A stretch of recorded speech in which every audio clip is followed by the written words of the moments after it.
guys, sample nga ito ng pag-aani ng palay sa Pilipinas. Kung tawagin ay halimaw. Ayan ang rice field, so harvesting time.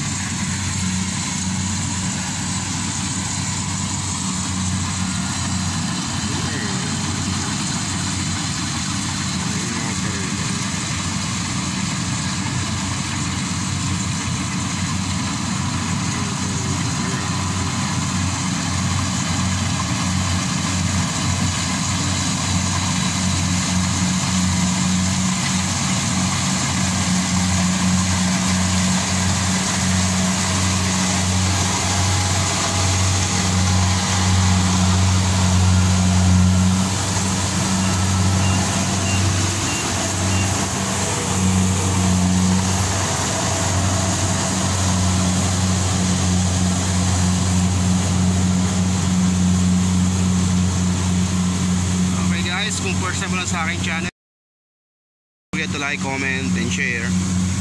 So ito ay sample lamang po ng pag-harvest ng palay dito sa Pilipinas. Harvesting time. So more or less ang crop yield niya ay 3 months. So ayan guys, medyo nagpahinga muna sila. Pero hataw pa rin ng isa, no? Siya ulit, tapos bumalik.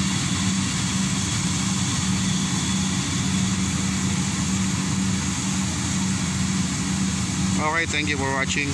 Again, don't forget to like, comment, and share for more videos to come.